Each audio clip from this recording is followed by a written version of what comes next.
Hey, y'all, welcome back to Got Your Six. Thank you very much for being here with me today. Today's conversation is a little different, and honestly, I am so excited about it. For the first time on the podcast, I'll have two guests joining me at the same time, which never happens around here. But this conversation felt too important to not bring them together. One of the things I want to make clear, even before we begin this session, we are not here to solve everybody's problems in one day.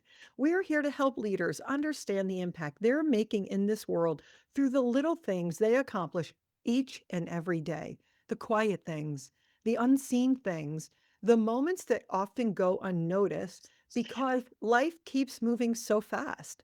Both of the young women joining me today lead in high stress environments almost every single day of their lives. One balancing leadership in a demanding world of IT management while raising a daughter stepping into a whole new phase of life. The other navigating entrepreneurship. And I know she doesn't say this about herself often, so I thought I would. She never calls herself a business owner out loud, but she is. She's also navigating motherhood through uncertainty and the emotional weight of having a newborn still in the hospital while continuing moving forward every single day with her ever so energetic little ladybug. Conversations like this matter because resilience is often misunderstood, especially with moms. People think resiliency is built in massive amounts, but most times resiliency is built in repetition, in responsibility, and waking up exhausted and still choosing to care for the people around you, in continuing to lead while life is uncertain. As women, we often carry more than people realize. We often carry responsibility at work, at home, emotionally, and many times we carry it quietly because people are depending on us. We don't have time to complain. We don't have time to brag about the shit we're actually doing. Today's conversation is about resilience in the eye of chaos, not polished leadership, not perfect balance, real life. You know how we roll here. We don't talk fluff. This is real shit we're navigating. The pressures of life, the growth, the emotional weight of whatever is coming at us, the strength it takes to continue showing up when life does not slow down around us. So today, I want you to simply listen, maybe hear yourself in parts of this conversation, maybe recognize someone else in it, and maybe hopefully leave understanding the leadership is often happening in the smallest moments no one sees. Okay, we're going to get into it. I know they're sick of sitting here waiting for me to get done with my opening spiel, but welcome, Ashley and Christina. Do you guys want to add to anything I've said without crying like I almost did? Well, I almost started crying hearing what you had to say about Christina. She is Because, my yeah, best friend and all. So, I see the things that she does and the way that she moves throughout life, and she just seems to give me a lot of inspiration for doing the same in my own life. seriously. Seriously, Christina, you want to add anything? I don't know, I was focused on trying not to cry because that was a lot of things. I don't know, my mind is like, No pressure. No "No." pressure that you're the most amazing one on the call right now. I always say I'm not the smartest person in the room. I'd like to know, maybe I should have asked this question, like why you never call yourself an entrepreneur. Do you think women put pressure on themselves to appear strong even when they're overwhelmed? I think as moms, we feel like we have to all the time. I used to say, like, when I had when I had my first daughter, I kept looking at her like, "Oh my gosh, this is my baby. This is my baby. This is my real baby." And it was like, I already know that. It was like, when you look to your mom's supposed to know everything and like always have an answer. And now that's me. So I gotta know the answers. I gotta be the one. I used to say that to my mom, actually. I mean, my mom only passed away 4 years ago. Thank God she was alive, like during my whole raising my kids. I used to always say to her, you know, Mom, when is it that I know everything? And she used to say, what the hell are you saying? And I'd say, when, like, I always believe like moms are supposed to know everything, right? And I'm a mom, like raising my kids. My kids are almost adults. I remember this like just a few years ago. I'd said to her, when is it that I get to know everything? Because my kids still come to you. Like instead of Googling things, they literally come to you. And she said, you already know everything. And I was like, straight lies. straight lies. That's what it feels like. Yeah. I mean, but she really didn't have an answer for that. But in my opinion, even being an adult, so I understand that resonates with me quite a bit. I'm sure it does with Ashley also. But Ashley used to be the one to go to my mom instead of me. So I do feel like I always tend to look for a handbook or try to Google or even use ChatGPT now to see how I'm supposed to handle certain situations. And, every once in a while it gives some good ideas, but for the most part, it's just an instinct that you have on knowing what's right for your own kid because all kids are different, all families are different, all parenting styles are different. And I think that became slightly easier for me when I stopped doubting myself and thinking that I am making the wrong decision or, am I making the right decision? And always thinking that I should have done something differently. And my daughter is 11, and that probably just happened for me a few years ago. And I still question myself all the time because 11 years old is very difficult. Fifth grade going into middle school is a very challenging time, but Was easy. I don't know about that. it's easy for you. It's easy for her. Yeah. So, but yeah, does it seem like we have to be strong to everybody else? Yeah. Yeah, it does. I mean, whether it's just with other parents at a school function or whether it's at work, it seems like we have to be strong. But honestly, I've been living in my era of being truthful to what's going on with me and just being honest to other people because why do I care what they think? If it's wearing me out to feel like I need to be strong and seem like I'm strong to everyone around me, then I just don't care about the people around me anymore. I love that. I I just actually, don't. I mean, it's just not something at the top of my head. yeah. And I I'm mean, just honest with what I have going on, especially at work, because then there's less pressure on me to get things done if they understand that, there's a lot going on in my life right now. And maybe I can't finish tasks or get a project done as quickly as I would before. I think there becomes a little bit of more freedom and being truthful and honest about what's really going on and a lot less pressure to succeed or hit those standards that you probably could hit if you weren't stressed out, or dealing with a bunch of shit at home because, yeah. children are a lot sometimes. I mean, what that really makes me resonate with actually when, raising you guys, no matter what the age was, I always felt like, especially because I was in the army, everybody saw me as I was supposed to be the strong soldier, right? But in retrospect, my favorite job was being a mom. So as being a mom, I could never show weakness. So even when I was at work, like having struggles because I wasn't always living at home or I was deployed or something, I couldn't ever cry because if I cried, God, I'm a girl, right? And if I cried, then all of a sudden I'm no longer that soldier and I could never show like weakness, but it's a human behavior, right? To miss your kids or be sad because something's happening or be sad, but you're happy because, there's moments like graduating from one level to the next. And it's like a whole thing, right?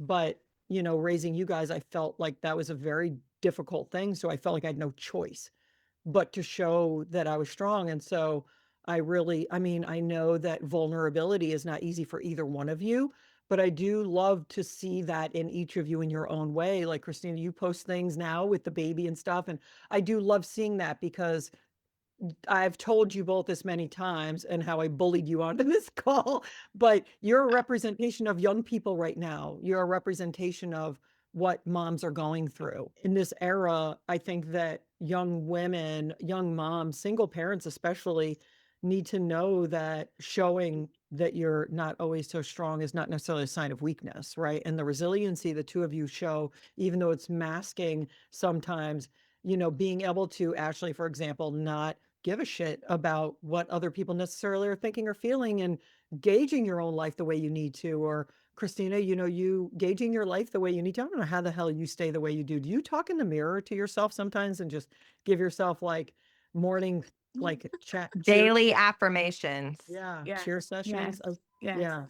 Yeah. And I have a mindset that, like, you can only control what you can control, but you only have one life. I love that. So you have to live like, how do you wanna live your life? How do you wanna remember your life? Every day is special.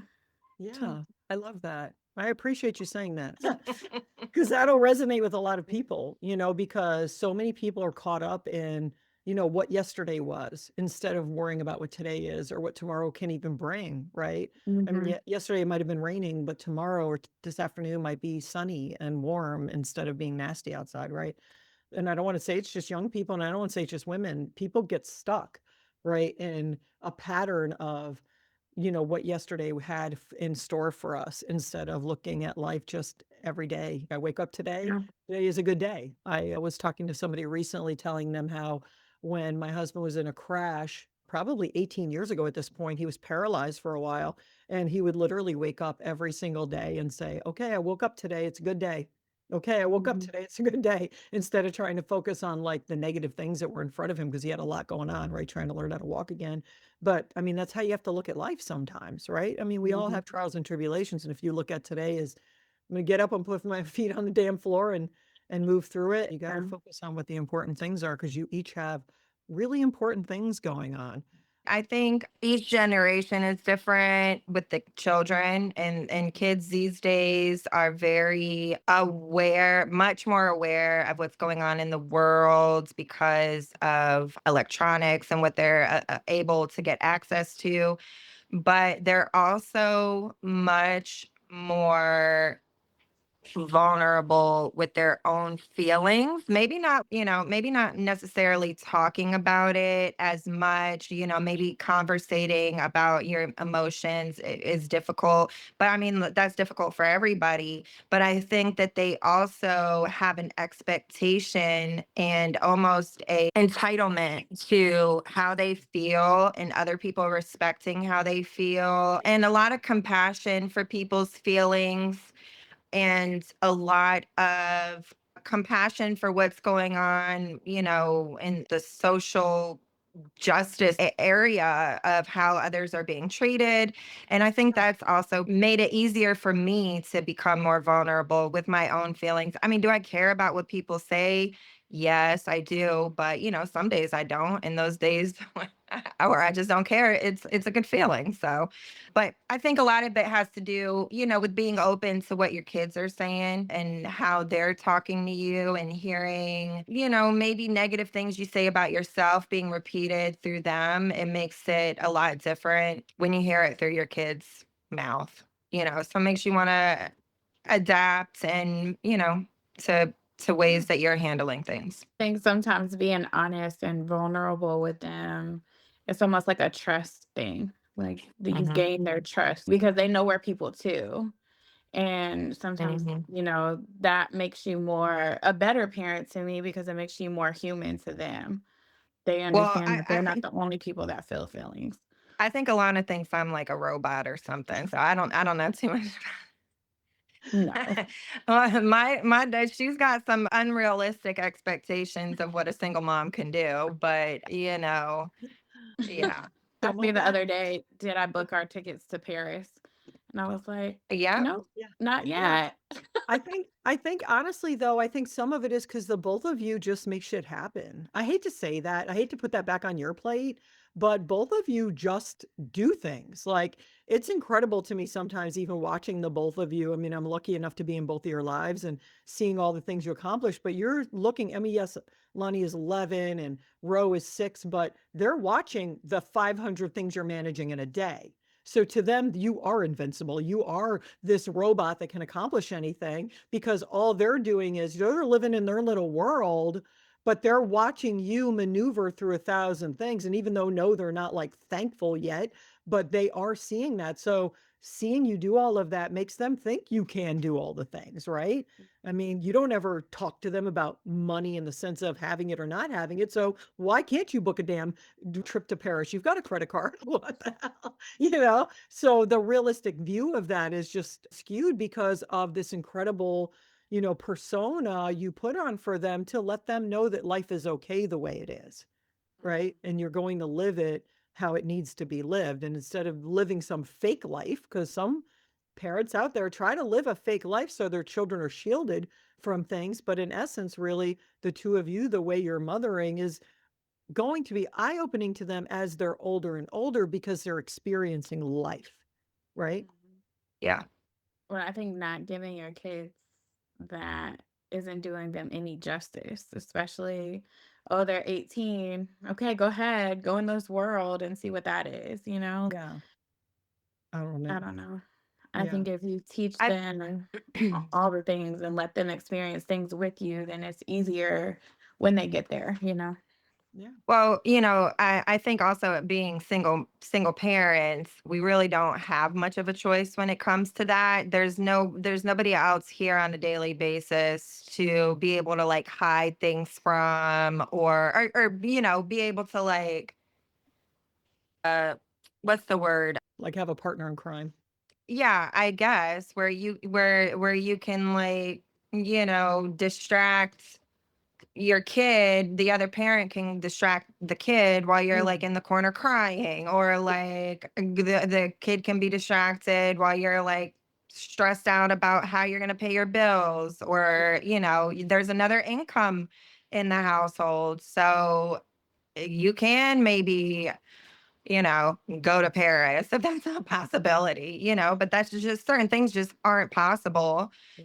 And it's not easy having those conversations with your kid about it, but it's just the reality of what it is. It's not that we don't want to do these things for you, but it's just the reality is that we just can't do those things for you. And we can have fun in other ways. And like Christina said, I also don't look at it as a bad thing. I think it's not a bad thing at all to have real conversations with your kid. I mean, obviously with a filter that's appropriate for their age, but Alana is 11, so I mean, conversations are getting a little bit more real, and she wants to buy all these things and she likes all these nicer things, and we make it happen when we can, but now that she's older, Lana has to do chores and pony up some money for some of the things that she wants so she can learn that responsibility financially, and also that everything in the world just isn't given to her. That way she can go out in the world and be successful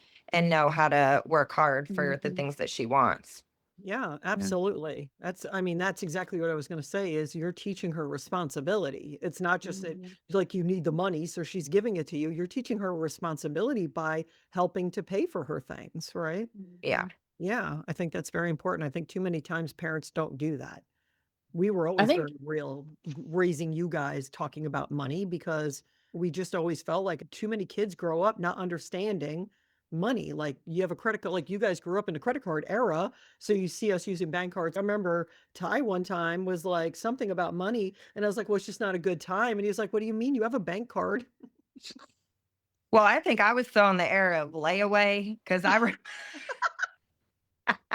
why remember they ain't got when. layaway anymore? They need layaway anyways. Yeah, I mean, I guess that's what Affirm and PayPal Yeah, credit and all that is, paying but for paying for Afterpay, I guess those are the layaway Klarna. plans now. Klarna, but you know what? It was a different experience having to go into the store and put your stuff on layaway. Yeah, I forgot we used to do that. Yeah. Even furniture, with the Yeah. furniture, and I never saw anything wrong with that, though. I don't know if I've just always lived in my own world where I didn't notice other kids, or maybe I blocked it out. I don't but I just never saw anything wrong with that. So Yeah. I think that's been a benefit to both Christina and I that we weren't handed everything. So we know, Yeah. you know, how it works now. Yeah. And I was gonna say something when you said, "Oh yeah, we can't go to Paris, but we can do other fun things." Like Yeah. we take trips together all the time, and we always plan it. We'll have the things we want to do. Okay, we could do this, this, this, and this.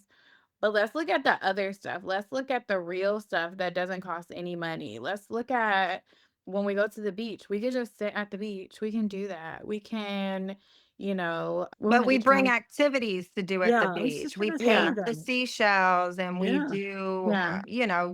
we do fun things at the beach, not just This it's is so better. boring to sit here. Yeah. Let's read a Well, book. And then I think it's funny that most of the time, the things that we do like that, the kids have more fun doing Yeah. Mhm. Yeah. than the things that just are outrageous or whatever, you know? Like, I think it's all your mindset and what you put out there, you know? Yeah, absolutely. I had a conversation with somebody the other day about the word rich. Like most people look at the word of being rich as money. And I actually counteracted that and I was like, well, I hate to disagree with you. I mean, yes, of course, money has to do with being wealthy or being rich, but the way my husband and I have always looked at it is that our children are happy. When they're happy, then we're rich. We're wealthy. We're rich of love. Our kids still love being with us, like our kids' friends. I mean, we are very blessed in that way. And that's what we look at as rich. We can literally sell everything as long as our children still love us and we have our family. Like none of the material things mean anything to us. And I think that's a big piece that some people are missing in this era of life. Everything has to do with a name brand. Everything has to do with whatever they own. How big is it? How much is it? How many do they have? And really, when it comes down to it, it really comes down to who is around you. You know, who are you sharing your life with? Who are you I think spending that's time with? difficult to teach to children, Yeah, but it I is. think that having that mindset as the adult and as the parent that, your kids are going to pick up on it at some point. I think too though, the economy right now and the world right now is just very, very expensive.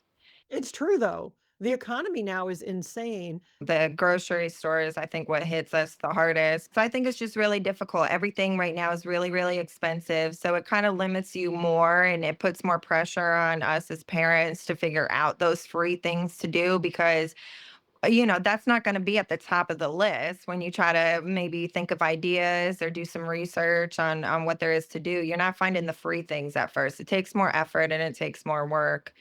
And thankfully, Christina's really good at that. TikTok is really good at that. Yeah. But No, that's awesome. Let mhm. me let me ask you one more question. I always try to go to the end of a call and ask my guests. It's the first time I ever had two guests, so I'm interested to hear from both of you. But what do you feel like you would like the listeners to walk away thinking about or learning or understanding better from this call, like when it comes to mental load, stressors as a parent? I mean, it doesn't even have to just be with single moms. Like, I think young people just have a hard time right now in general. I mean, not that Yeah. older people don't, but I think that younger people in your age bracket, forget about the little kids. The little kids have a whole different dilemma going on living in the digital era. But I think for you guys, you're trying to start a life and now inflation's happening. That's such a mental load on top of the already stress, right? What do you think that you each could impart with this world? Because we are globally popular. So what could we impart with this world that can maybe help them know that like life is okay? Something I thought about speaking on earlier and I didn't is that we were discussing just waking up every day and realizing that, it's a new day and it could mean a fresh start. And I struggled with that for a very long time because of depression or ADHD.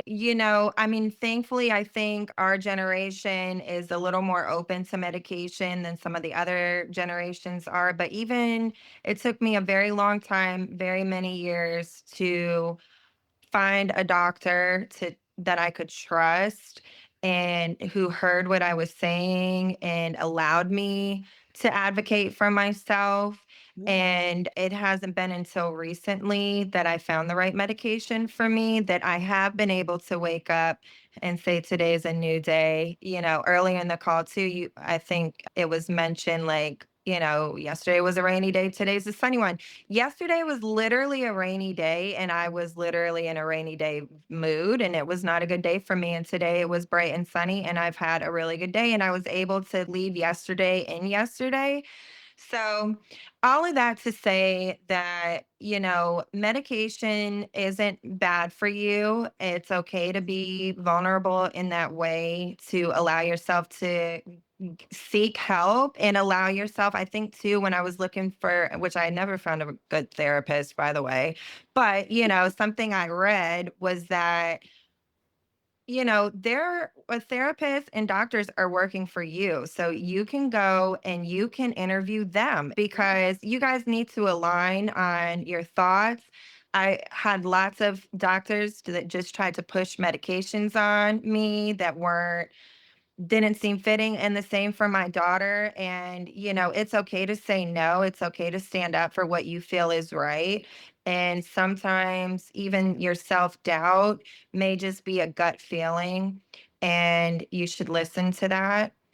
And I think, and it doesn't have to be medication. As J. Cole says, meditate, don't medicate. Okay. I want to say I'm something. definitely leaving that in here. 910. Oh my No, God. but seriously, and It I wanted to meditate and not medicate, but I literally couldn't because life, my brain just got so upside down. But now that I'm on the other side, I find myself doing yoga and meditating more and things like that. So you just got to find your own rhythm, and really, who gives a shit what anybody else has to say, And nobody else is living for you, and you're not living for them. So just find what works for you and try all the things if you need to. Yeah, and make sure you're advocating for yourself, and especially if you have Mhm. children, advocate for them because nobody else is gonna do it. Nobody else Yes. is gonna do it for you. Yeah. That's very true. Yeah. Christina, you have anything you wanna add to that? What can somebody walk away from learning from you with all your Drop genuine another feedback? J. Cole verse. Love yours. But seriously, that's what I was gonna say. You like Ashley's always like, how can you wake up like that? Or you do that, and I literally don't care. You know what I mean? Like I care, but you can't change it. You can't do things like you can only change what you can change. And if you live in that, then you're not bettering yourself or anybody else around you. Like what she was saying earlier is, "Oh, she looks in the mirror and gets dressed." And I'm like, "Yeah, because if I look better, I feel better. If I sit there, if I don't do my hair, if I don't get dressed, if I don't put on my face, you look at yourself and you're gonna feel worse." So every day is a new day that we're blessed with. And if you wake up and just do your best today, you don't know what's gonna happen tomorrow.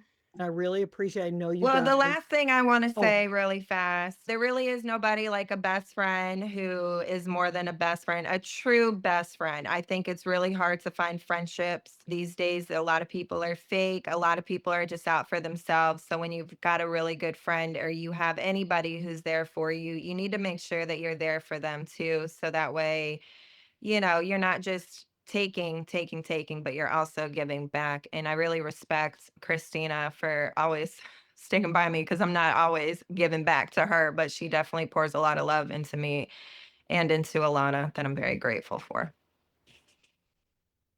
You only got me because of Alana. That's all right. I was gonna say, I talk all the time with my clients about reciprocal communication, reciprocal energy, and, sometimes in reciprocal energy, it's not always, it doesn't always have to be completely back and forth. Reciprocity does mean back and forth, but it doesn't have to mean consistent, right? You're not a train, right? Emotional reciprocity can sometimes be one-sided depending on where the strength needs to come from at the time. And I think that's kind of what you're saying right now. It doesn't, the piece that I think a lot of people miss is forgetting that when you receive, you should also give. It doesn't Mhm. mean you have to do that every single day, but reciprocate in some way, even if it's just a call and check on somebody. I think that's a big piece a lot of friends are missing. So I appreciate you saying that. Hopefully, people will pay attention to that piece because I think it's very important. I personally talk about reciprocal energy all of the time in my conversations with clients because a lot of them are business owners, and it's very important that you don't make people feel like they're a dollar sign. And I think that, as long as we all stand strong with who we are as individuals and know that we are who we can lean on the other person better if we have that right person in our lives. And you both are so fortunate to have each other. I've always felt that way ever since you both went to college, even though you didn't like each other in high school, and put that out there. We were in competition with our slick backs. Well, I was just Oh going to my say, God. Well, anyway. thanks for having us, Mom. Yes. Yeah, thank you You're for welcome. being on here. I know that neither one of you were comfortable. I hope that you realize that it really wasn't that bad. It wasn't painful. Little. No, it was not. I really appreciate both of you because I feel like that the two of you will help people that hear you. And I think that it's important for young people, not just young moms or young single parents. I think that young people in general, it's important for them to hear what you said because it was not specific to women. I think in general, people in your age group have a hard time. And I think whoever is listening to this, I hope that it resonates with them. And I hope that they walk away from this and listen to it again, maybe. I really appreciate both of you.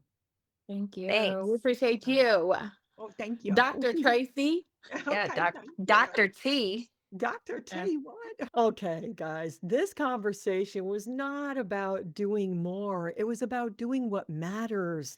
It was so great having my daughter and her best friend on. I call her my bonus daughter because I couldn't imagine life without her and her little ones now. And I just really appreciate them being on, even though originally they were very nervous about it. Sometimes it's just recognizing the impact you're already making, even in the middle of chaos. The truth is, many leaders spend so much time having to figure out all the little things and carrying responsibility that they forget they need support too. Not because they're weak, not because it's a weakness, not because they're failing, but because leadership can feel so heavy when you're consistently showing up for everyone else. If this conversation resonated with you, I want to offer something a little different for this episode. Instead of a workbook or a download, I want to offer you one free month, which I never offer, one free month inside of one of my membership communities. Not because you need another thing to do, but because it's support is imperative. I do have 3 groups, and they're built specifically for the people that are invited to those groups. These groups are built for leaders who need consistency, structure, growth, perspective, and sometimes simply to remember who the hell they are in seasons where life gets loud. Whether you're leading a business, leading a team, leading your family, or simply trying to hold life together while continuing to grow, you deserve to be in spaces that help you stay grounded while carrying that responsibility. In the show notes, you will find a link to the schedule, a free 20-minute call with me. This is not a sales pitch. I promise you, Picky promise, it is not a sales pitch at all. It is simply to make sure I place you into the right membership group because I do have different stages. One is for business owners, one is for senior managers, and one is for everybody that just is dealing with some things and needs some life support. It's a great group. Actually, that one is my favorite. Don't tell the business owners and managers, but that one's my favorite. Anyway, when you fill out the calendar invite, I want you to include one thing you remember from the podcast conversation, one takeaway, one moment, one thought that stayed with you. That lets me know you listened, you connected, and you earned that free month of support because this work is not just for business owners. These principles impact how we each live, how we communicate, the reciprocal energy that's back and forth with the people we're around, and also how we lead under pressure and how we continue showing up for the people who depend on us every single day. Thank you for being here. Thank you for showing up for yourself, showing up for you by downloading and listening to this. You'll find all the links in the show notes. If this conversation resonated with you, stay with me, download and subscribe so you don't miss what comes next. Leadership is not forged in comfort, it is forged in responsibility. Take care of your people, take care of yourself, and y'all, I'll see you next time.